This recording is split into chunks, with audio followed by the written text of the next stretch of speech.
trataremos de conversar entre nosotros acerca del tópico que nos parecía muy interesante y muy pertinente, además como cierre, la idea de denominar esta mesa como digital y después tenía que ver con varios juegos, varios significados. Por un lado, un homenaje a la tradición tanguera con el paredón y después de sur, del tango sur.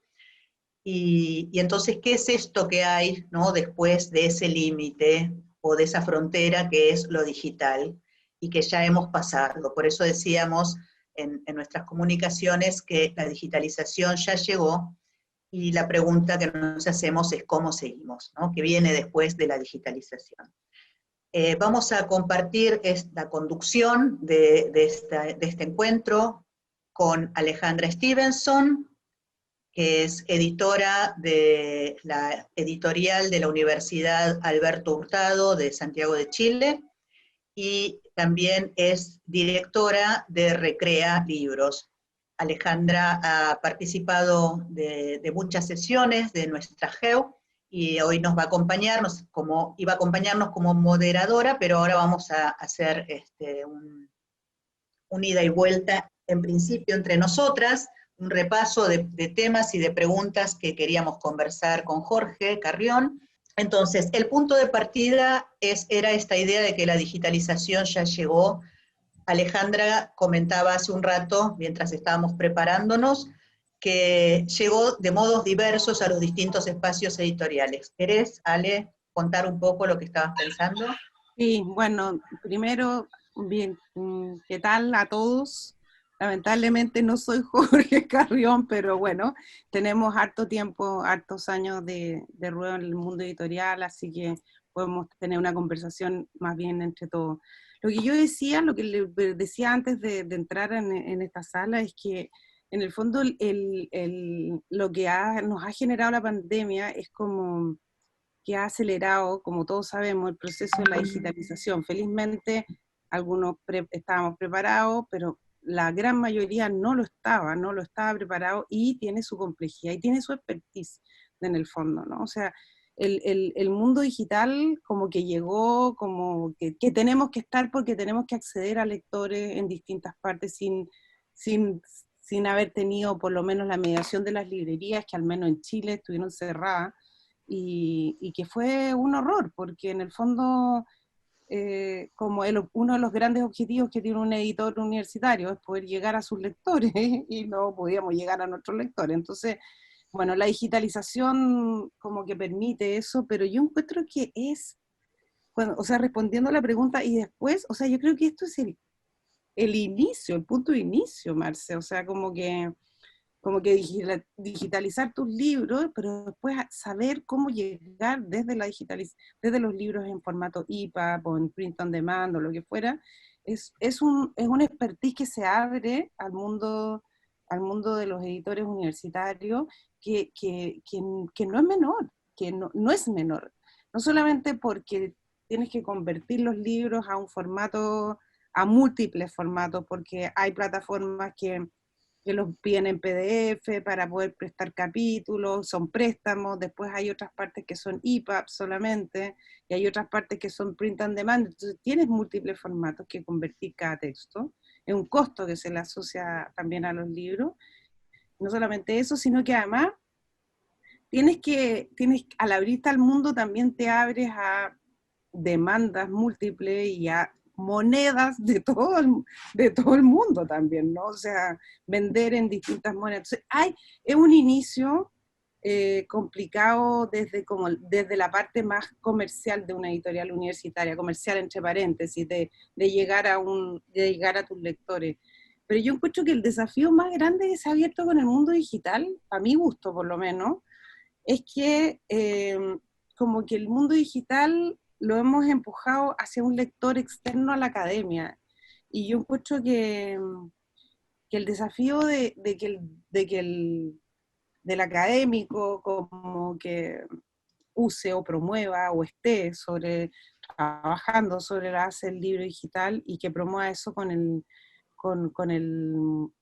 los estudiantes, ese es otro camino, ¿no? O sea, Cuando decían hace 1000 años, ¿te acordás que el libro digital iba a hacer morir el libro de papel?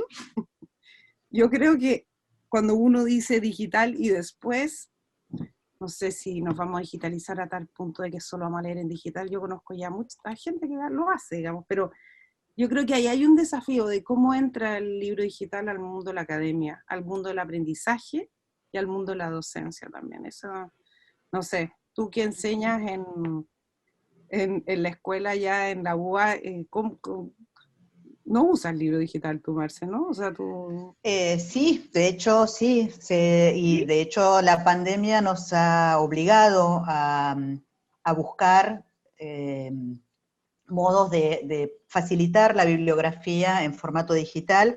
En el caso de la Universidad de Buenos Aires tiene un convenio con Cadra para la reproducción de libros, aunque tienen a su vez firmado un acuerdo con Cadra, editoriales que tienen firmado un acuerdo con Cadra, y entonces se puede digitalizar creo que hasta el 20% de los libros.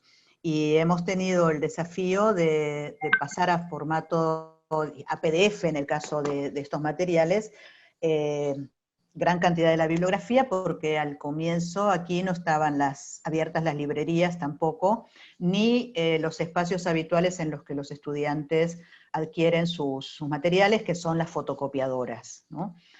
Entonces hubo un proceso de digitalización a efectos del estudio. Pero bueno, eso nos lleva, esperen que estoy admitiéndome a mí misma, creo que esa Marcela Castro que acaba de entrar, quiero ver bien, entró otra Marcela Castro, así que supongo que debe ser Jorge Carrión. Hola, ¿qué tal? Buenas tardes. Perdón por la confusión, pero es que en mi agenda era dentro de 1 hora y media. Creo que ha cambiado la hora de España y de Argentina. ¿En serio? ¿No estamos 4 horas de diferencia? Bueno, puede ser. Yo No. te he apuntado a las Ok, 6. felices. Hola Jorge, ¿cómo estás? Bienvenido. Menos mal. Buenas tardes. Hola, Jorge. Buenas tardes, muy bienvenido. Jorge Carrión, aquí lo tenemos. Ahora lo vamos a escuchar a él. Estábamos así haciendo una introducción respecto de esto que queríamos conversar con vos, de qué es lo de digital y después, ¿no? Que decíamos que o sea, es un proceso que ya venía, que ya teníamos, que muchas editoriales en alguna medida habían avanzado hacia la digitalización de sus catálogos o hacia las formas de comercialización a través de plataformas digitales, pero que la pandemia hizo acelerarse todo ese proceso de digitalización. Ahora, no sé si tenemos muchas editoriales universitarias, por ejemplo, que no tengan ya sus catálogos digitalizados y que no tengan gran parte de sus títulos disponibles también en versión ebook. Pero la pregunta es, ¿y después? ¿No? ¿Cómo sigue esto? Entonces, por eso nos interesaba conversar con vos, que tenés ideas muy productivas y muy provocadoras en algunos puntos respecto de lo que es el proceso de digitalización, respecto de la velocidad, la lentitud, la lectura en los distintos soportes, y entonces un poco, bueno, queríamos escucharte, y luego ir hablando, digo, para que sepan todos un poco el paneo de temas que habíamos pensado en charlar con Jorge, ir hablando también para ese tema de la lectura y del acceso a lo digital y de la lectura en papel, etcétera, ¿qué rol pueden tener las editoriales en este contexto? ¿Qué rol están teniendo los autores? Y después una última parte de charla con Jorge sobre cómo él ha estado experimentando en el último tiempo con diversas tecnologías que siguen también echando leña al fuego de la conversación, no solo a través de lo digital, sino también a través de los libros. Entonces, bueno, le cedo la palabra a Jorge un poco para que arranque y después te vamos interrumpiendo, vamos conversando. Muy bien, ¿Sí? muy bien. Pues para empezar tengo que decir que ese tipo de eventos académicos o no por Zoom con grandes grupos de interlocutores es bastante argentino. Ujú. Llevo desde marzo participando en muchísimas actividades online y cuando encuentro este formato, que de algún modo quizás sería una suerte de evolución pandémica de los grupos de estudio, ¿no? Ujú. Y de la Universidad de las Catacumbas y ese tipo de estructuras que son tan propias de Argentina y que se van como metamorfoseando en una buena imagen de esto que nos convoca hoy aquí, ¿no? Que tendría que ver justamente con cómo en el fondo perviven ciertas esencias, ciertas constantes que se van transformando a medida que van sucediéndose, por un lado, fenómenos históricos y por otro lado, innovaciones de carácter tecnológico. Yo creo que además esta imagen que estamos ahora viendo todos en la pantalla es la imagen que mejor representa la pandemia en un artículo del New York Times que después formaba parte de mi libro Lo Viral. Digo que Zoom es la estética de la pandemia y sigo creyendo que es así, se ha ido imponiendo y todos hemos hecho muchas reuniones por Meet y por otras herramientas, pero casi siempre acabamos reunidos en Zoom, lo cual nos lleva a otro elemento muy interesante de nuestra época, y es que hay una enorme, increíble diversidad, pero también hay una fuerte tendencia a la unicidad o al monopolio, ¿no? Ujú. Había muchos buscadores, casi me atrevería a decir que acabará viendo solo uno, que es Google, si no lo hay ya en nuestras conciencias, porque son monopolios mentales. Hay muchas empresas de distribución y de logística, pero Amazon se está imponiendo. El caso de Facebook es brutal. Spotify sigue la misma lógica de monopolio, insisto, real y sobre todo mental. Y por tanto creo que ese es el ecosistema y el panorama en el cual las editoriales y los órganos académicos tienen que pensarse a sí mismos, ¿no? Porque de algún modo esa es la tendencia global y con eso es con lo que tenemos que lidiar. En el caso concreto de las editoriales, ha ocurrido durante la pandemia lo mismo que con las librerías. Las pocas editoriales independientes que todavía no tenían una página web potente, un catálogo al menos con la posibilidad de encontrar todos los libros y con un PDF con las primeras páginas, o un aliado para los ebooks u otro aliado para los audiolibros, porque de algún modo el libro ya siempre son tres libros, el libro en papel o al menos textual, el libro electrónico y el audiolibro. En un tiempo récord todas han encontrado el modo de llegar a esa tecnología y a ese archivo, ¿no? Ha ocurrido lo mismo con las librerías, que más o menos todas han vivido las mismas fases. Pánico, en marzo, abril, desarrollo tecnológico, página web, redes sociales, venta por la web.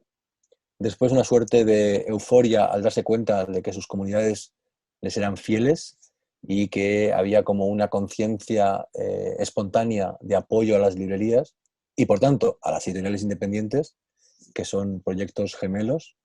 Y ahora pues una readaptación a un ecosistema que está cambiando con agentes nuevos, como por ejemplo el hecho que Planeta, Random House, estén vendiendo directamente por su página web o por Mercado Libre allí o por Amazon o el Corte Inglés aquí. Bien, en ese panorama, ¿qué opino sobre el tema de justamente esto, ¿no? El hecho de que el audiolibro y el podcast hayan vivido un ascenso meteórico durante el 2020. El podcast, de hecho, creo que ha llegado a su madurez como lenguaje artístico y narrativo, ya al margen de la genética de la radio. El audiolibro ha tenido un también ascenso exponencial en el consumo. Storytel se ha convertido en una plataforma también muy potente a nivel global. Y en este panorama, pues yo diría que las editoriales tienen que intentar, o bien de un modo autónomo, o bien aliándose con agentes locales, digitalizar todos sus libros y encontrar el modo también de tenerlos en formato audiolibro, porque imagino que la tecnología que ya está llegando es una tecnología que te permita leer en texto y escuchar de un modo orgánico. Es decir, que tú empiezas a leer un libro en casa con el ebook, dejas de leer en tal línea, en tal página, en tal párrafo, y sales a correr o sales a la calle con el iPhone o con los auriculares puestos y el libro en esa misma línea se activa la voz y sigues leyendo, escuchando hasta el momento en que dejas de hacerlo y automáticamente puedes cambiar entre ambos dispositivos. Yo diría que esa tecnología está a punto de llegar y por tanto solo aquellos agentes editoriales que tengan esos dos formatos disponibles podrán encontrar lectores. Otra pregunta es cómo hacer sostenible eso en un mundo en el cual la piratería y el consumo sin pasar por caja de libros, como ocurre en Argentina, me permitiréis la broma, pero cuando quiero buscar un libro pirata, solo tengo que ir a la UBA y ahí está el PDF, porque sois máquinas de poner al servicio público bibliografía recomendada y por tanto hay que ver cómo hacer sostenible, ¿no? Porque es una inversión importante tener el libro en digital y en audiolibro. Y no obstante, hay que Perdona, ver también... universidades latinoamericanas. Se pirata, ¿no? ¿Perdón? ¿Hola? ¿Cómo? No sé, ¿hay algo de... ¿Hubo alguna interferencia o alguien que está con Ahora micrófono? lo que pueda le dejé todos los capítulos en acá. A Busca, ver, ¿quién Marcela, está? busca y silencia, que es una conversación, creo, privada. Sí, sí, sí. Estoy buscando, lo que pasa es que somos muchos. Ya, ya, ya. Y entonces, en ese contexto, efectivamente, cómo se paga eso, ¿no?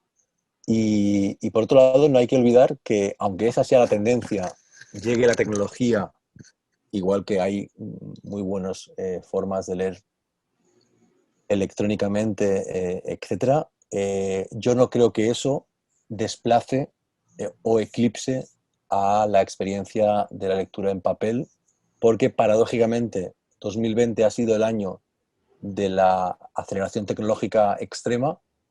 Amazon, por ejemplo, ha ganado un poder increíble económico y tecnológico. Sus servicios en la nube almacenan una cantidad de información increíble.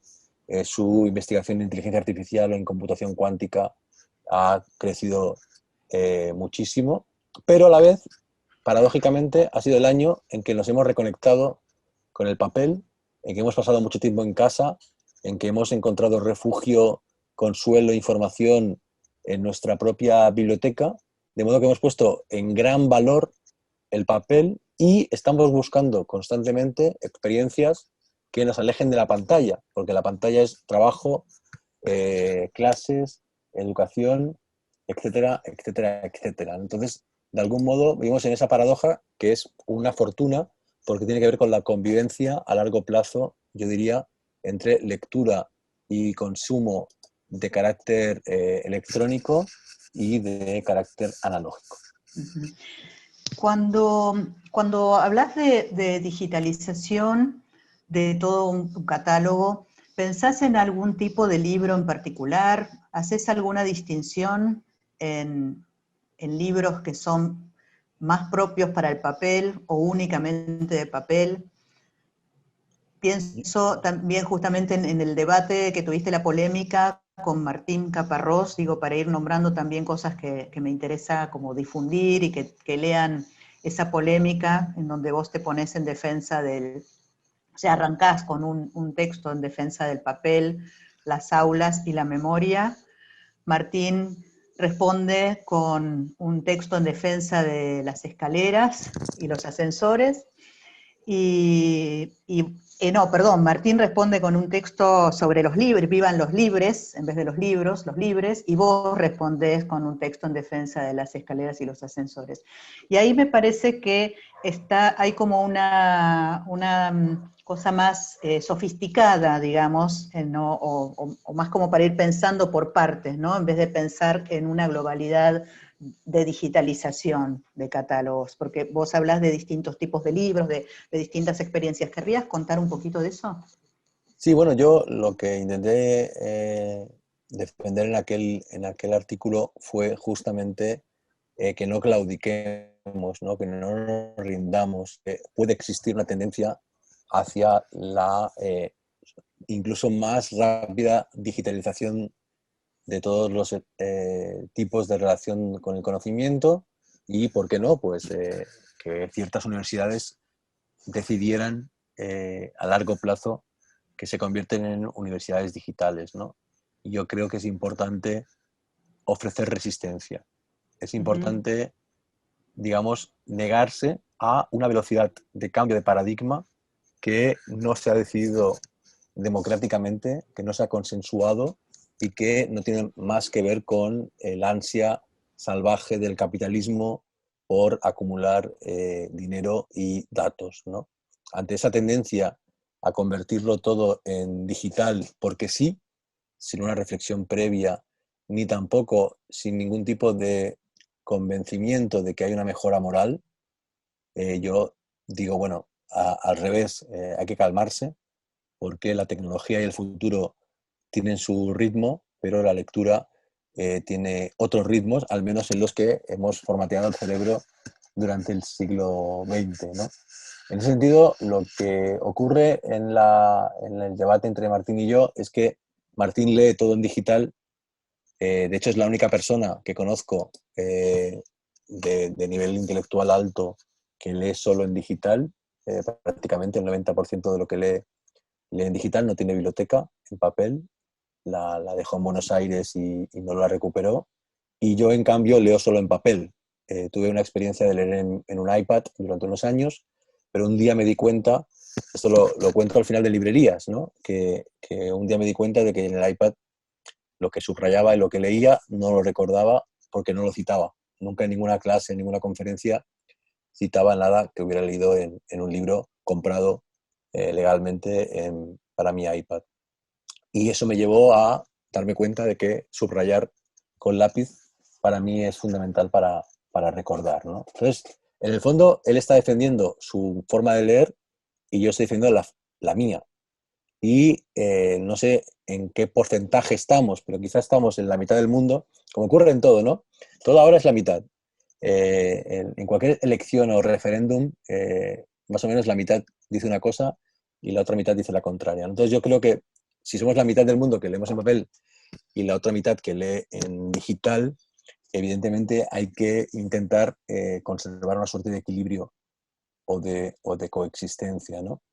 En ese sentido, este argumento que tú mencionas, Marcela, creo que era válido o que es válido en parte, ¿no? Evidentemente los atlas han sido eclipsados, casi eliminados por Google Earth y Google Maps, las enciclopedias por Wikipedia y otras opciones digitales, los diccionarios por el diccionario de la Real Academia y otros diccionarios online, pero el resto de experiencias de lectura pueden ser válidos en los dos formatos, aunque yo intuyo que en el académico, en el de consulta y en el académico se va a imponer el digital, y en el que tiene que ver puramente con el placer va a haber o bien convivencia o en algunos casos solo papel. Lo que ocurre es que, dado que nos hemos dado cuenta de que no tenemos ni idea sobre el futuro y lo que depara, yo creo que lo más inteligente es estar preparado y tener opciones, por ejemplo, para un mundo en el cual no se pueda distribuir objetos físicamente, lo cual puede ocurrir con una superpandemia futura de la cual no podemos saber nada. Y a la vez hay que estar preparado para un virus informático. Yo creo que es muy probable que la próxima pandemia sea digital. Ante esos dos escenarios es importante tener las dos opciones yo diría, pero una editorial exquisita que solo publique en papel tiene que ser muy exquisita, con libros realmente de un lujo y de una experiencia sensorial alucinante, pero el término medio, la gran mayoría, en mi opinión, tienen que tener las dos opciones e incluso la opción, como digo, audiolibro, con una alianza, con una plataforma que trabaje con esta tercera forma de lectura. Uh-huh. Se abren muchos temas que me gustaría que siguiéramos planteando y que todos te pudieran escuchar sobre esos temas, para también que se queden con ganas y vayan después a buscar los libros para leer en el formato que quieran, porque están digitalizados, ¿no? Tus publicaciones están en digital y en papel y en audiolibro. Digo, en ese debate, en lo viral, aparece también, y en realidad antes de Contra Amazon, en el Contra Amazon, que fue la primera publicación en Shutdown, aparece un tema en relación con la lectura en papel, que apareció, que reapareció en este debate, que es la posibilidad de que nadie controle esa lectura. ¿Cómo es esa idea y en qué medida te parece que, digo, pensando en las evoluciones posibles del libro, en qué medida te parece que podría haber algún tipo de desarrollo digital que evitara el control de la lectura? La verdad es que como no leo en ebook, no soy sabes. experto en el tema, Ajá. pero me imagino que en sociedades avanzadas como Suecia o Alemania debe haber ya readers que no hay ningún tipo de espionaje de tu lectura, ¿no? Yo tengo ya en mi iPhone la aplicación COVID-19 del gobierno español, que se ha hecho en cooperación con gobiernos europeos, y es un tipo de aplicación que no comparte datos, que es de código abierto y con toda la seguridad, supuestamente. Después se descubre que te espiaban y piden perdón y ya está, pero en principio no ocurre así, ¿no? Entonces yo creo que el monopolio mental que mencionaba al principio de Amazon, ¿no? Que ha conseguido ser identificado como sinónimo de librería y de la mejor opción para comprar online, también ha conseguido que el Kindle sea como el e-reader, cuando en realidad hay muchos, y justamente lo que más me molesta del Kindle es que pueda analizar dónde dejas el libro, dónde lo retomas, etc., ¿no? En un capítulo de Black Mirror podría descubrirse que el Kindle está eliminando palabras o frases o párrafos de libros sabiendo que la gente deja el libro en esa frase, en ese párrafo, ¿no? Esto puede estar pasando, que haya versiones distintas de los libros basadas en la información de Big Data que extrae Amazon de la lectura. A mí eso me molesta, hay gente que no le molesta, pero es, creo, una experiencia hermosa leer en papel sabiendo que eso solo lo sabes tú, ¿no? Y después encuentras tus subrayados y eres consciente de que esa información es exclusiva tuya, ¿no? Entonces hay cuestiones sentimentales, emocionales, artesanales, sensoriales que todavía marcan la diferencia respecto a la lectura en digital. Vos tenés ahí, digamos, respecto de esto último que decías, esta idea de vincular los libros en papel con la memoria. No lees, como dijiste, en digital, y venís desarrollando de librerías para aquí como un registro, ¿no? De en qué lugar te encontrás con un libro, quién te lo regala o dónde lo comprás, dónde lo lees, dónde lo subrayás, y esta idea además del libro cuaderno, un libro donde va quedando el registro de lo que vos escribís, etcétera. esta idea de la memoria que aparece vinculada a la experiencia, a mí me hizo pensar en cómo había sido que pensé en vos para proponerlo, para proponer un viajero. Y si bien yo tengo librerías desde 2013 y lo había leído, el motivo por el cual empecé a seguirte más de cerca, digamos, en las redes y en tus intervenciones periodísticas, etcétera, es que leí en Instagram un posteo de Ediciones Katz sobre Solaris. Hacían un posteo del episodio La cultura de la terapia, que era el tercero, o sea que yo no había conocido los anteriores, y a partir de, y esto me llama la atención porque es algo que yo reconstruyo a partir de tus señalamientos acerca de la memoria respecto en la relación con lo que se lee en digital y con la experiencia, ¿no? La idea de la experiencia.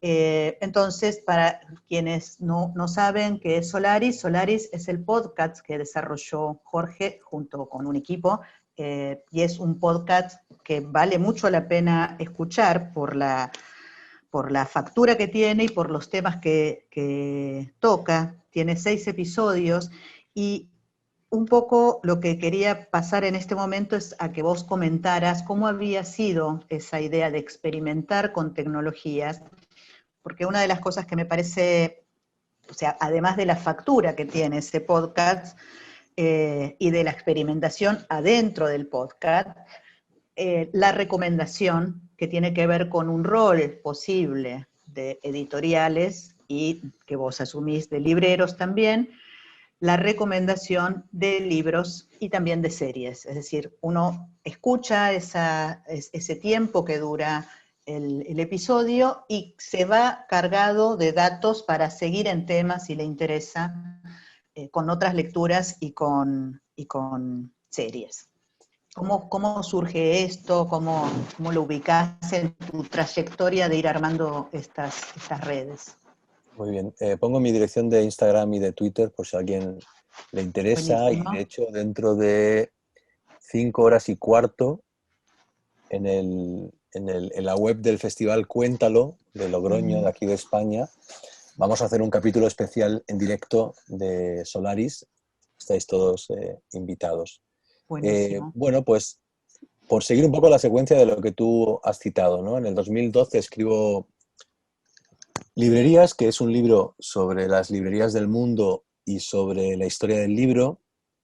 En el 2015 y 16 acabo de publicar mi trilogía de ciencia ficción Los muertos, los huérfanos y los turistas, que es una trilogía sobre la memoria y en la que hablo mucho de redes sociales, series de televisión y el conflicto entre la ficción y la no ficción, entre la ciencia y el mito y entre el mundo analógico y el mundo digital. Y después de eso fui padre. Y la paternidad me coincidió con 2 libros que básicamente hablan de la ciudad de Barcelona, el libro de los pasajes, y las crónicas sobre librerías y bibliotecas de contra Amazon, es decir, un proyecto eminentemente sobre el mundo físico, ¿no? Y después de estos años sobre todo dedicado al papel, a las librerías, a las bibliotecas, he hecho otros proyectos paralelos. Por ejemplo, comisarié una exposición en San Sebastián sobre bibliotecas. En los últimos 2 años he empezado a obsesionarme con los algoritmos. Antes de librerías, de hecho, publiqué Teleshakespeare y de algún modo ese sería como el ritmo de mi, entre comillas, trayectoria, ¿no? Estoy siempre como yendo de lo digital a lo físico, del papel a la pantalla. Y en Teleshakespeare, que en Argentina publicó Interzona, creo que fui el primer escritor en español que publicó un libro sobre series de televisión norteamericanas, sobre el fenómeno de Los Soprano, Lost, etc.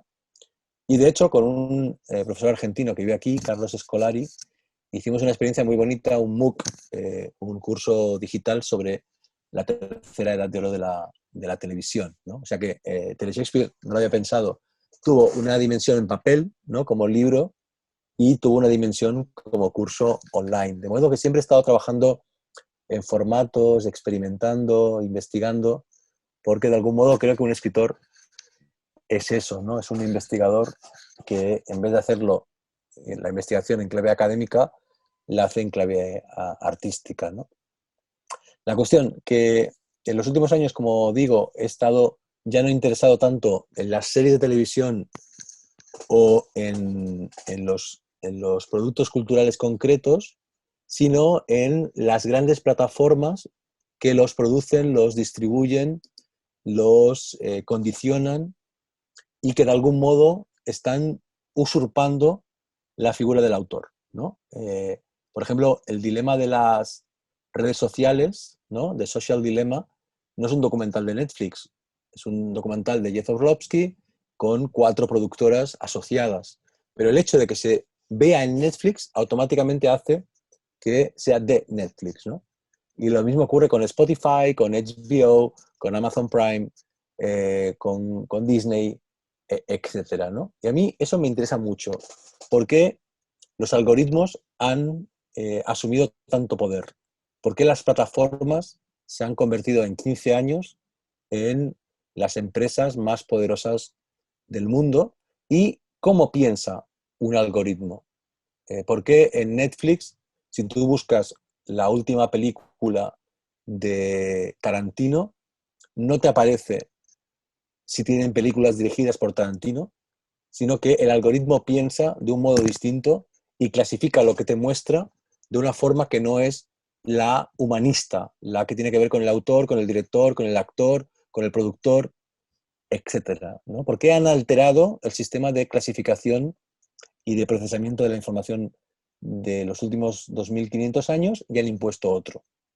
Esta crítica del algoritmo me parece fascinante y se ha empezado a hacer desde la crítica cultural, y a mí ahora me interesa más eso que no analizar una serie concreta, ¿no? Ver cuál es el contexto de producción de esa serie, de esa propuesta, de ese podcast o de lo que fuere. Por eso, mi último libro es Lo Viral, en el cual hablo de eso, de ese cambio de foco, de interés. Estoy escribiendo una novela de ciencia ficción sobre algoritmos. Estoy escribiendo el guión de una exposición de arte contemporáneo donde también abordo esa misma cuestión.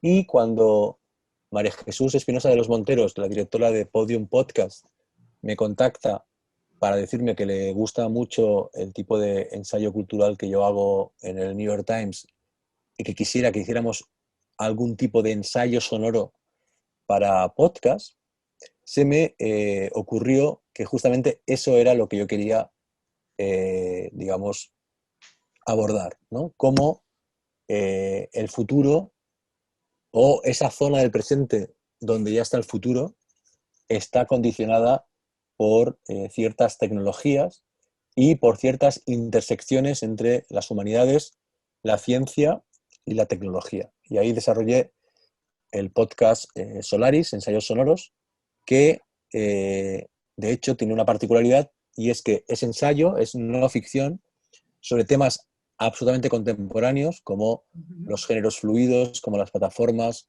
como el tiempo acelerado, como el Big Data, como la inteligencia vegetal o como la cultura de la terapia de Eva Iluz, pero hay un pequeño elemento de ficción y es que están articulados en clave de diálogo entre yo y un algoritmo de voz que se llama Ella y que supuestamente en clave de computación cuántica vive en el futuro y por tanto es un diálogo entre el presente y el futuro, entre lo humano y lo poshumano.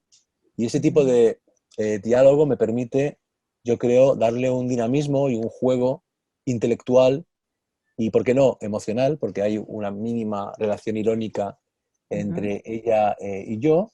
Y alrededor nuestro están los colaboradores, los expertos, que en vez de ser colaboradores o expertos que que trabajan en clave normal, habitual, ¿no? ¿Tú qué opinas de tal?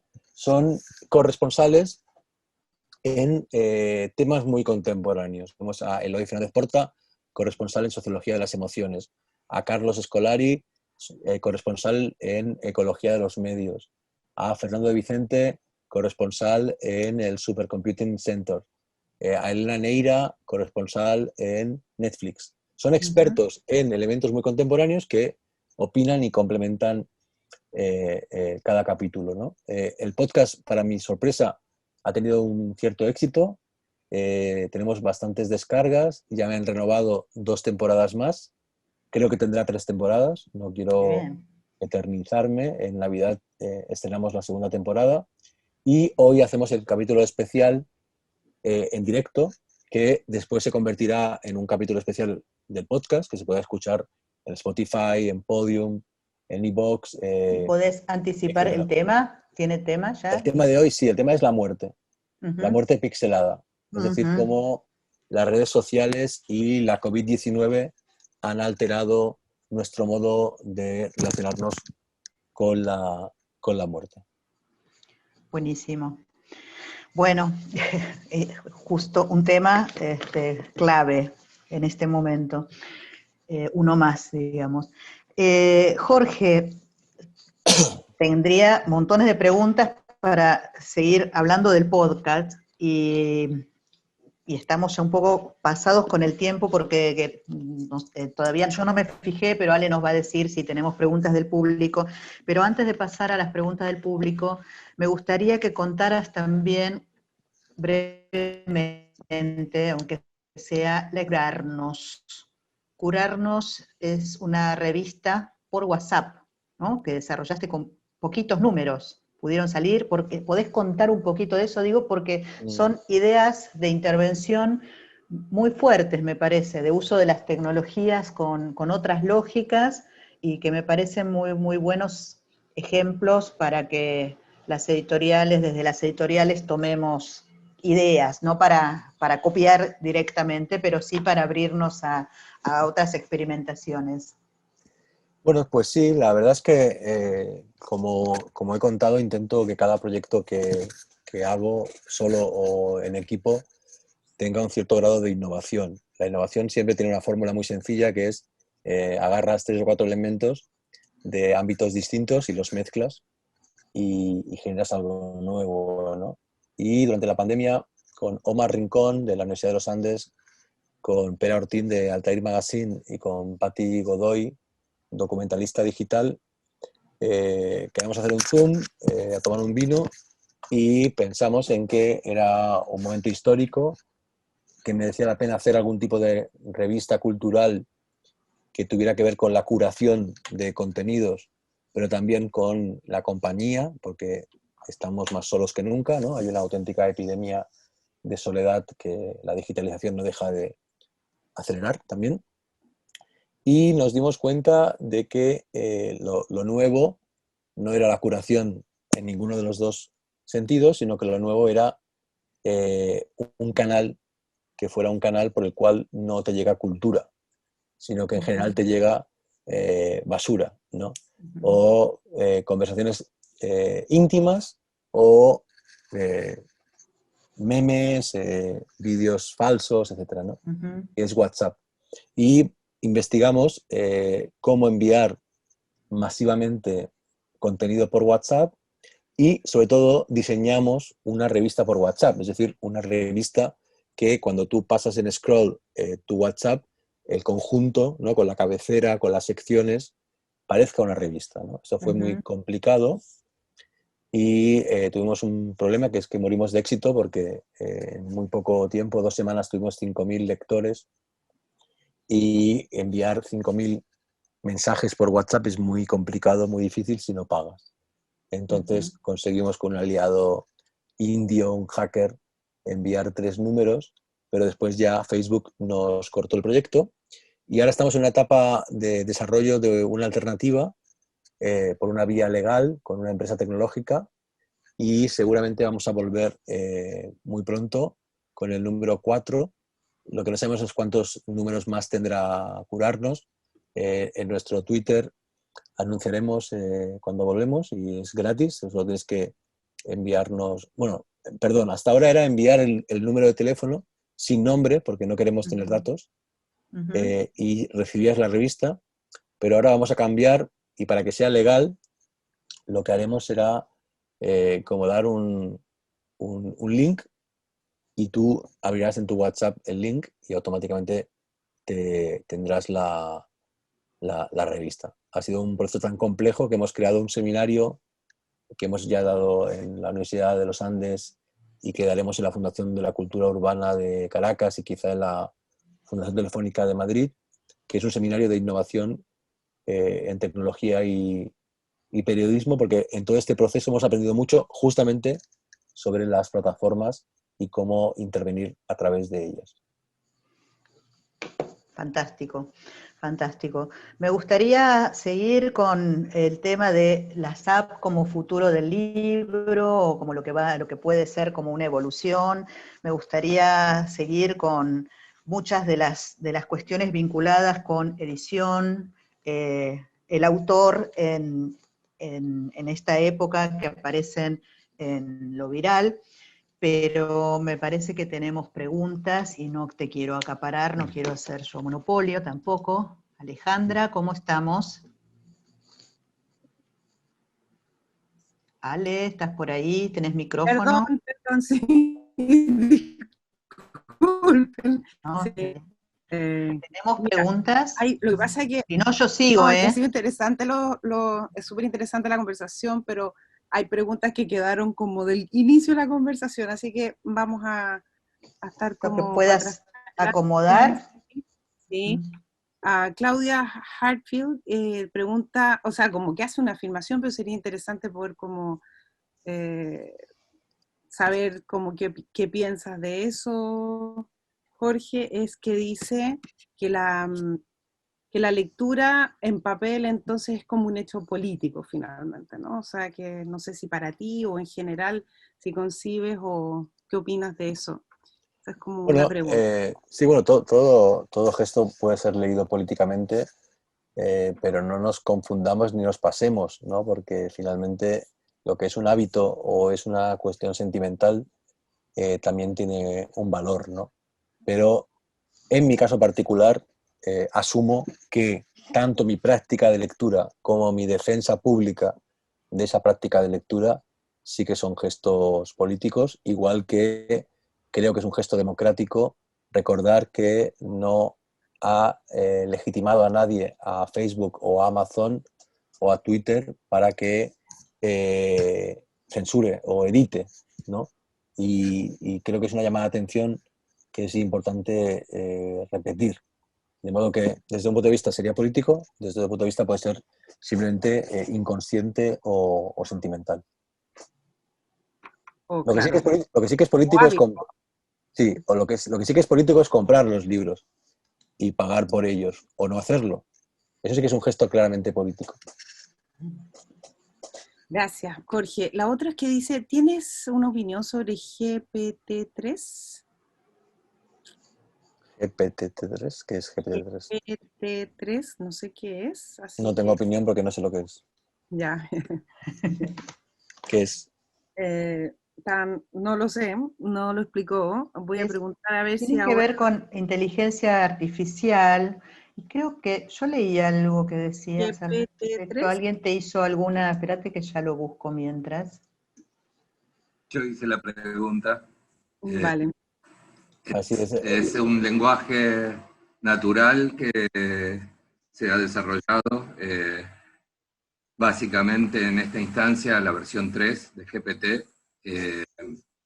Está escribiendo y ha sido artículos publicados por encargo de diarios internacionales usando el lenguaje de GPT-3, comentarios de los editores sobre el resultado de esos artículos.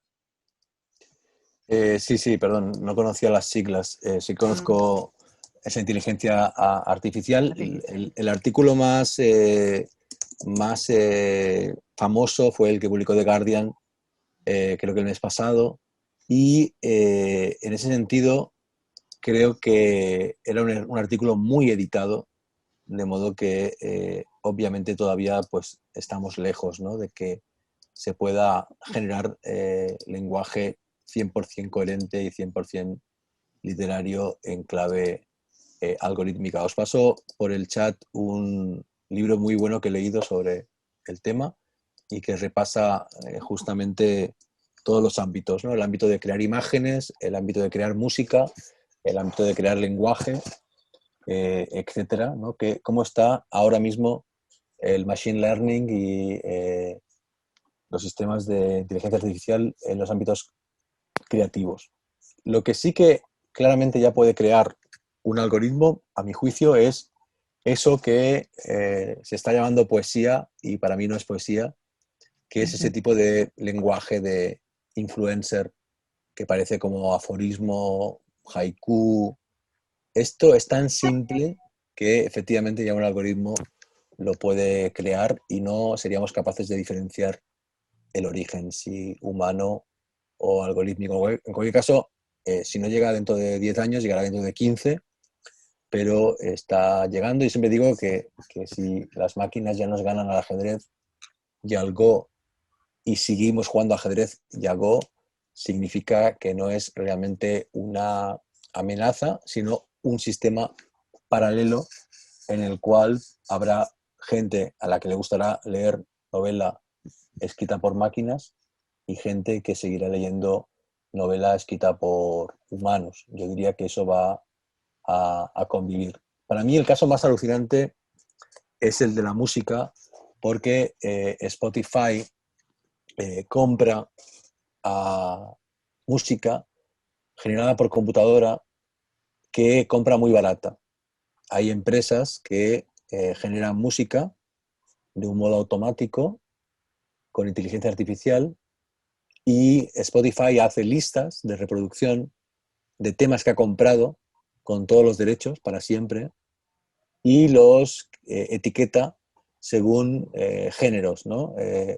y aficiones, ¿no? Música para correr, música para relajarte, música para estudiar, música para mindfulness. ¿Por qué hace eso Spotify? Porque no quiere que la gente escuche música de autor cuando podría escuchar música algorítmica que le sale gratis.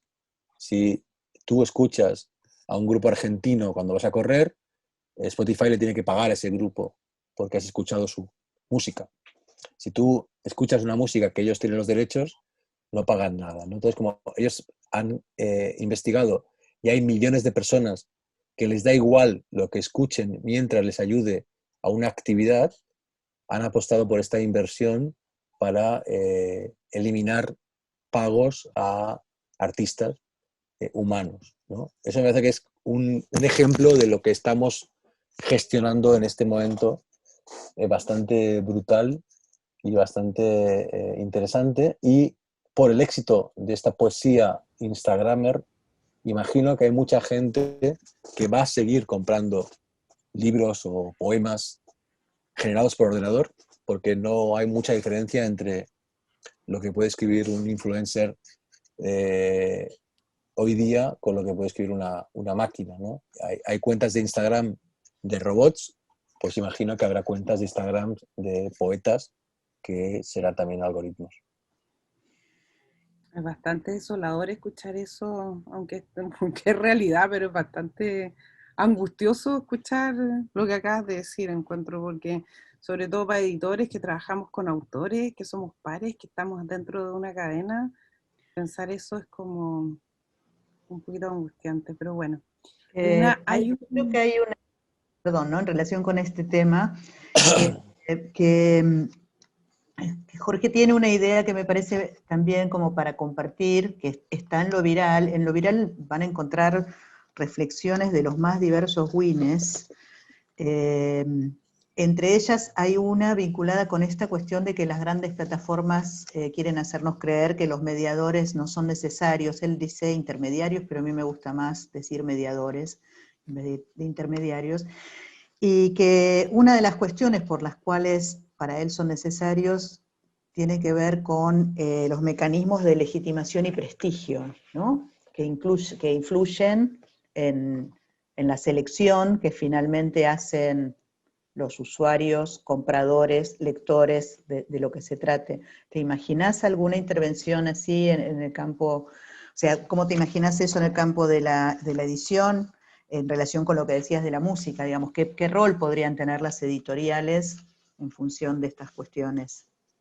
Bueno, pues para empezar, publicar libros de autores que no existen, Uh-huh, diciendo que son algoritmos o sin decirlo, ¿no? uh-huh, Porque finalmente con las búsquedas de Google y con las lecturas de Kindle se pueden crear patrones de lectura muy elaborados que permite saber qué tipo de textos van a ser bien recibidos por los lectores, ¿no? Yo cuando uso intermediario, perdón, y no mediador, es porque así englobo a los mediadores y a todo aquello ajá, que tiene que ok. ver con la cadena, ¿no? Como por ejemplo Uh-huh, los comerciales o los distribuidores, ¿no? En el caso está bien. de los libros. Es muy interesante cómo Amazon crea la ilusión de que un libro te llega a casa por arte de magia, ¿no? Uh-huh. Como si no Por hubiera un dron. almacenes, efectivamente, como si no hubiera almacenes, como si no hubiera un repartidor, como si no hubiera intermediarios radicalmente humanos, ¿no? Como si fuera eso, eh, animismo o chamanismo. Y en ese sentido es muy importante visibilizar todos los agentes que están en la cadena del libro, que es una cadena de valor, y recordar que si alguien autopublica un libro, ese libro no ha sido corregido, no ha sido maquetado, no ha sido diseñado. Son cuestiones obvias para nosotros, pero no para mucha gente Uh-huh. que lee, ¿no? Y entonces esa gente que lee va a comprar libros escritos por algoritmos si no sabe todo esto. Entonces yo creo que una gran parte nueva de nuestro trabajo va a ser pedagógico y va a ser de comunicación. Eh, Mucha gente cree que como yo escribo libros y publico libros, gano mucho dinero. Pues no, señor, yo gano muy poco dinero con los libros. Gano un 10% que si tengo suerte y consigo ganar, que eso es muchísimo, 5.000, 10.000 euros por un libro, y lo divido por las horas que he dedicado a investigarlo y a escribirlo, me puede salir a 1 euro la hora. Es un oficio precario, ¿no? Y ese libro ha sido corregido, ha sido diseñado, ha sido distribuido. El librero en España, el libro tiene precio fijo, gana muy poco, no puede. Es decir, hay una serie de cuestiones básicas que Uh-huh. deberíamos empezar a saber comunicar, porque en el nuevo ecosistema salvaje va a ser lo que va a inclinar la balanza hacia que haya una cultura de valorar nuestro trabajo o un desprecio por ello, ¿no? Uh-huh. ¿Conoces Bien. Jorge, conoces el libro que están haciendo, Hugo Espinosa está haciendo referencia al libro de Roberto Casati, que dice Elogio del papel contra el colonialismo digital? Que dice que es un libro que justamente hace referencia mucho a lo que estás o has No, hablado hoy. no lo conozco, lo voy a buscar. Sí, eso está bien.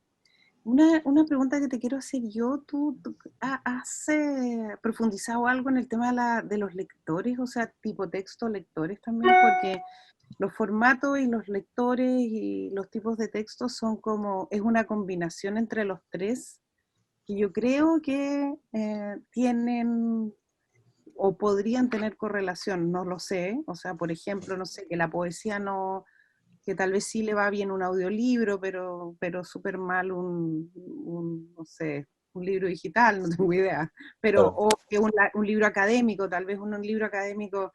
¿Te parece que un audiolibro puede ser una realidad? O, digamos, esa triada, ¿tú has podido? Bueno, yo diría que justamente hablando de algoritmos, el libro académico pronto podrá ser leído por un algoritmo. Sabéis que ya hay voces algorítmicas que es imposible de diferenciar de una voz humana.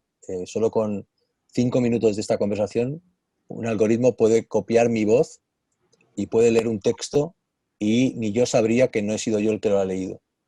Eso Wow. significa que en 10 años habrá lectura automática de textos de alta calidad y que por tanto no habrá que contratar actores para que lean los libros, al menos los académicos o los de consulta, ensayo no creativo, etcétera, ¿no? De modo que tendrás las opciones de un modo bastante económico. Mi tema es más bien la prescripción de la figura del librero, la figura del editor, la figura del algoritmo, y he escrito poco sobre lectores, a no ser que haya escrito sobre mí o sobre modos de lectura de escritores, ¿no? No sé, Borges, que, por ejemplo, que es un tema que he trabajado mucho, o Roberto Bolaño, o Cervantes, o lo que fuera. Pero es muy importante recordar eso que comentas, ¿no? Que finalmente las librerías y las bibliotecas tienen sentido por su relación, por su cordón umbilical, y solo cobran sentido pleno cuando son un triángulo con la biblioteca personal, que está aquí y está ahí, ¿no? De modo que esta triangulación lector, biblioteca, librería es la que sostiene la cultura tal y como la conocemos. La disrupción de las plataformas justamente tiene que ver con eso, porque han cortado, han interrumpido ese tipo de relación que el cinéfilo tenía con su cine, con su videoclub o con su videoteca, y que, ¿no?, las plataformas están alterando ese tipo de relaciones.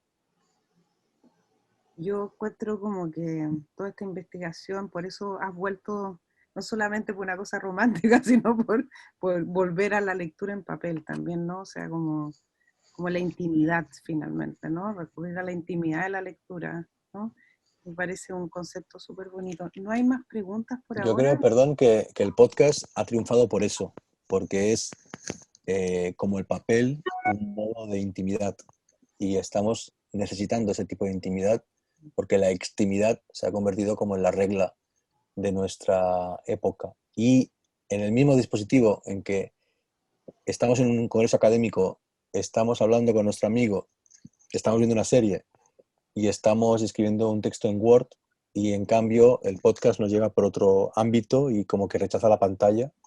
Y yo creo que eso es lo que va a ocurrir ya cuando la pandemia empiece a relajarse, ¿no? Que vamos a volver a los bosques, vamos a volver a los cuerpos, vamos a volver al mundo analógico, porque somos finalmente cuerpos, ¿no? Y yo creo que ese equilibrio entre el cuerpo y el alma, o el intelecto, entre lo digital y lo físico, nos constituye. Gracias, Jorge. Marce, no hay más preguntas, así que... Bueno, a mí me dan ganas de preguntar sobre una pregunta chiquitita, de bonus track, sobre lo viral.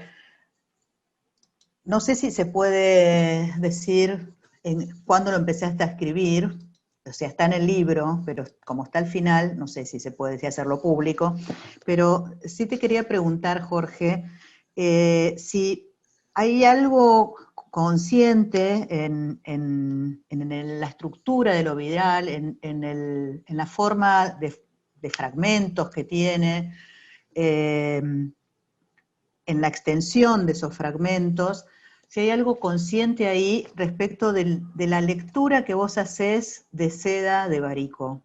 Vos le decías a Barico que Seda fue como una escritura para Instagram, y leyéndolo viral yo veía algo parecido. Os pongo en el chat mi conversación con Barico, que está en YouTube. Sí, totalmente. Porque creo que puede ser interesante. Era justo el comienzo de la pandemia y ahora tiene su gracia revisitarla. Bueno, evidentemente no conscientemente, y de hecho Seda se escribió en los años 90. Sí, claro.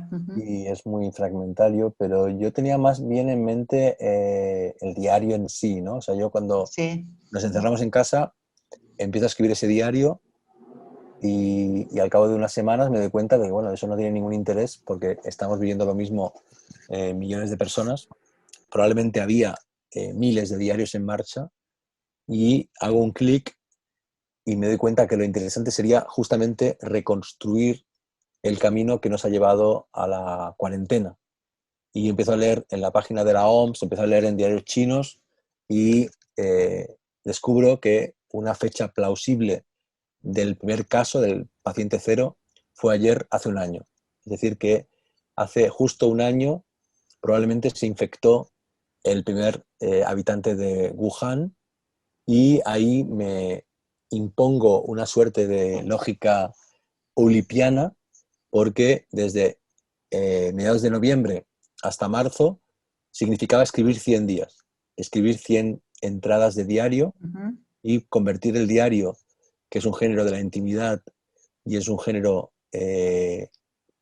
digamos, más o menos orgánico, en un género artificial, en una reconstrucción, en una cronología y, por tanto, en una novela de no ficción. Y toda la estructura del libro está muy meditada para que se lea en un par de horas como si fuera una novela de no ficción. El personaje principal es el virus, el ultravirus, como yo le llamo, y el personaje secundario soy yo, y en la dimensión ensayística hay una dimensión que tiene que ver con el virus digital, es decir, la genealogía de la viralidad, por qué la viralidad se ha convertido en el eje de rotación del mundo contemporáneo, por qué es tan importante lo viral en nuestras pantallas, y en paralelo lo libresco, ¿no? Es decir, cómo los libros nos ayudan a entender la epidemia, como los libros desde Tucídides y Lucrecio hasta Joyce o Ricardo Piglia o Susan Sontag nos ayudan a entender lo que estamos viviendo, y a partir de eso trabajé la estructura del libro, que es muy compleja, aunque parezca muy sencilla porque no tiene nada de natural, ¿no? Así es. Lo que ocurre es siempre artificial. Pero te digo que además de leerse como una novela, y así como con un ritmo casi vertiginoso si te entregás, pero si querés tomar nota y querés hacer registro de todas las referencias bibliográficas, cinematográficas, etcétera, que hay, ya la lectura no puede ser tan vertiginosa, pero además de todas esas lecturas, hay una lectura como de mucha navegación que se puede hacer por lo viral. Yo le veo algo así, o sea, como de poder entrar y salir y rastrear entradas, ¿no? Como si fuera algo así, también como si fuera algo de blog, no sé. Sí, totalmente. O sea, evidentemente ya no es posible escribir un diario sin pensar en todas las formas digitales de hoy, ¿no? Pero mi intención era bastante clásica, en el sentido de que me lo escribía de madrugada y en mi computadora, pero todos mis libros, creo, finalmente tienen forma de red. Mis libros no tienen estructura jerárquica vertical, son bastante horizontales, y todos están escritos en la conciencia de que el lector va a parar y va a ir a Google y va a buscar, va a investigar, va a seguir leyendo, y no me importa, ¿no? Para mí el libro es como un centro de irradiación de lecturas laterales. Totalmente. Y no quiero secuestrar al lector. De hecho, no uso los trucos típicos, ¿no? de chantaje emocional y de tópicos literarios, sino lo contrario, dejo que el lector se escape, y si quiere volver, ya volverá. De modo que entiendo que hay muchas referencias y que es un libro digresivo en su estructura y que puede llevar a la digresión mental y internautica del lector. Buenísimo.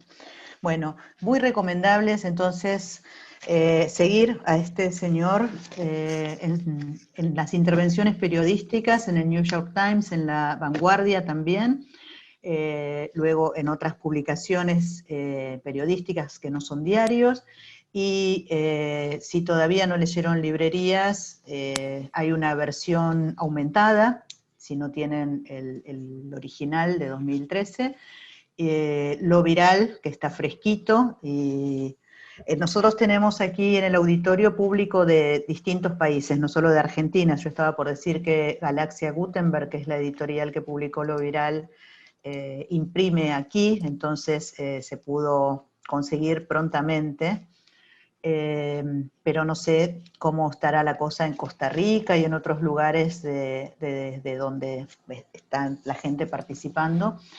Y bueno, no sé, Ale, si quieres decir algo más, y si no, lo podemos despedir a Jorge, o podés quedarte si querés, Jorge, mientras cerramos la GEU, porque nos quedan unos minutitos y tendríamos que que hacer una despedida más o menos formal, porque este es nuestro último episodio después de 5 reuniones en la que vinimos charlando y reflexionando sobre todos estos temas y otros aledaños. Me encantaría, pero es que, claro, con el cambio de hora tengo a mis 2 hijos que acaban de llegar del colegio. Ah, Por suerte bueno. no iba yo a buscarlos, si no, no hubiera podido participar. Por suerte ha ido mi Bueno. esposa, pero tengo que ocuparme de ellos, de modo que ha sido un gran placer. Ahí nomás. Muchísimas Un gran gracias por placer la nuestro. invitación y por la complicidad, y ojalá os interese Solaris y lo viral y todo lo que intento Te seguiremos. aportar a la conversación intelectual. Muchas Muchas gracias. gracias, Jorge. Un gusto, un placer. Aplauso, no tenemos mucho ruido para hacer, pero el aplauso de todos está. Hasta Muy la bien. próxima. Gracias. Te despedimos y nosotros nos quedamos unos minutitos más, así hacemos el cierre formal.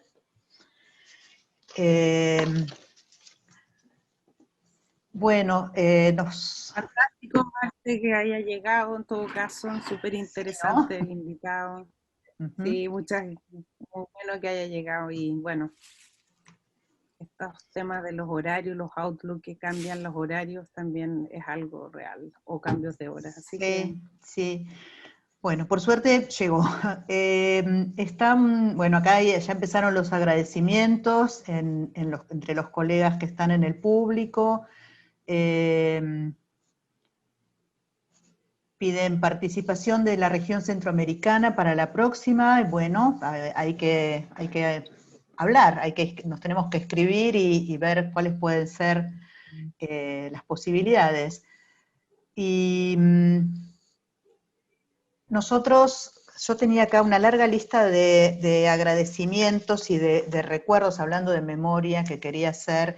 Si me esperan un poquito antes de que Gonzalo nos dé la despedida oficial de cierre de las 10ª GEU, porque como son 10 años y no nos hemos podido, ya lo dijimos 20 veces, pero no nos hemos podido encontrar, no hemos podido charlar entre cada uno de los episodios, entre nosotros, en el cafecito, ir a tomar una cerveza, como decía Jorge, ir a brindar por allí. Bueno, entonces, por lo menos hacer este repaso de algunas personas que nos acompañaron en estos 10 años y que vale la pena recordar. Recordar que entre los fundadores de la GEU estuvieron Leandro de Sagastizábal, Ana Mónica Aguilar y Rafael Centeno. A Rafa lo vi por acá, no sé si sigue todavía por acá, y José Luis Volponi, que en algunas de las ediciones nos acompañó también en el comité organizador Jimena González, de UDEVA, que tuvimos colaboradores con los que empezamos a hacer el primer mailing, reuniendo información de las editoriales universitarias de América Latina con Julia Martínez, y después estuvo Lucila Domínguez y Amanda Núñez, Jessica Negua, Micaela Orma en algún momento, Patricio Durigón, que ya nos viene acompañando hace muchos años.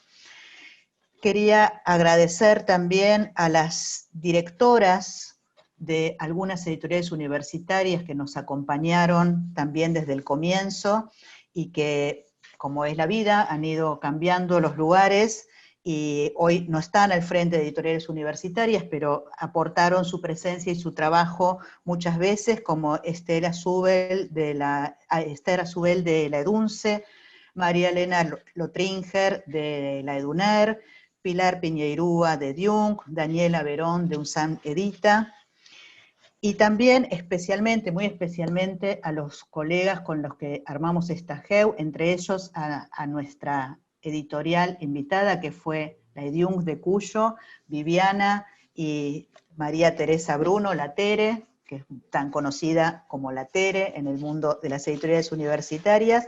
Tere, que además nos diseñó la nueva imagen de la GEU y que desarrolló junto con Alina Gil de Ediciones UNL todas las piezas gráficas que permitieron la comunicación. Un abrazo grande a Alina, si está también por ahí. También al equipo audiovisual de UDEVA, Ernesto y Débora, gracias a quienes tenemos hoy, ya hace unos meses, pero lo estamos avisando de nuevo como parte de los festejos de los 10 años, tenemos el canal GEU en el que pueden espiar actividades de los episodios de los últimos 5 años y donde en un tiempo subiremos los episodios de esta GEU una vez que los tengamos editados. Y también quería agradecer a todas las instituciones que nos apoyan y especialmente a las universidades que permiten, que hacen posible esta GEU, a la Universidad de Buenos Aires, aunque Carrión nos la criticó, ese lugar común nos lo tenemos que deshacer en algún momento, ¿no? Del tema de la fotocopia. La Universidad de Buenos Aires, la Universidad Nacional del Litoral, la Universidad Nacional de Cuyo, que son instituciones que nos permiten a los grupos humanos hacer cosas interesantes también. Así que, bueno, este es mi cierre y le dejo ahora a Gonzalo para las palabras de despedida. Gracias, Marcela. No me quedan muchas palabras de despedida después de tus excelentes intervenciones del final también con los agradecimientos, pero tu referencia al comentario de Carrión y las fotocopias de la UBA me trajo a la... Bien, sí, hablada. Me recordó el informe de Orfila Reinar que le presentó a Riccieri y Frondizi para la creación de UDEVA. Precisamente Orfila, en el año 57, describía el fenómeno de las fotocopias como algo que la editorial universitaria tenía que abordar, ¿no? Una de las responsabilidades. Así que bueno, es un tema importante que está muy en la esencia de quienes tenemos la responsabilidad de producir textos para enseñar también. Simplemente agregar a tus palabras que fueron muy, muy claras, Marcela, un agradecimiento también a todos los expositores de esta 10ª edición de la GEU, coordinadores, moderadores, colaboradores y por supuesto a todos los participantes que se mostraron ahí muy firmes siguiendo cada uno de los episodios. Las GEU fueron sin lugar a dudas un acierto, ¿no? Del diagnóstico, de la necesidad de la profesionalización de la edición universitaria hace 10 años, ¿no? Ya a esta altura es una certeza, no caben dudas de que el diagnóstico fue muy, muy acertado. Pero yo también quiero expresar un reconocimiento al mérito que han tenido no solo sus organizadores, sino fundamentalmente sus participantes, porque lo que nos ha permitido mantener viva las GEU estos 10 años ha sido el feedback y la retroalimentación con cada uno de los asistentes, muchos de los cuales es un público que en algún caso se renueva, pero también se mantiene a lo largo de los años, y todo el tiempo vamos como identificando temas, escenarios, desafíos que necesitamos conversar entre todos. A veces nos toca estar sentados como público, a veces nos sentamos como expositores, porque es una de las características de este foro, donde el lugar del conocimiento circula permanentemente. Y yo quería aprovechar estas palabras de despedida para reconocer ese mérito de los participantes y de quienes han acompañado estos 10 años para mantener viva la llama de la GEU, que no es otra cosa de lo que, digamos, no es distinto de lo que nos ha permitido hacerla este año, ¿verdad?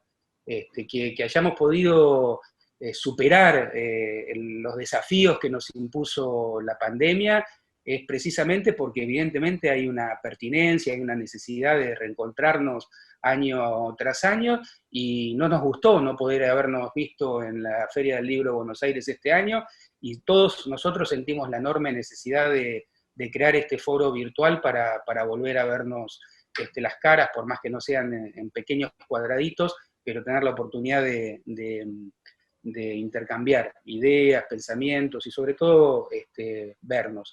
Lo único que me resta decir es que esta enorme potencia que logro ver en las GEU y que nos llevaron a caminar juntos estos 10 años, no tengo dudas que son las que nos van a volver a a convocar y a permitir reencontrarnos en el año 2021, en el escenario que sea. Ya esto, la certeza que nos deja la GEU 2020 es que no nos importan los escenarios, o sí nos importan, pero tenemos la certeza de que cualquiera fueran esos escenarios, nos vamos a volver a reunir en el año 2021, y con esta suerte de optimismo, si ustedes quieren, como decía Luis, los editores somos optimistas seriales, los invito a acompañarnos nuevamente en las ediciones, en la nueva edición de la GEO en el año 2021. Muchísimas gracias a todas, a todos por haber participado.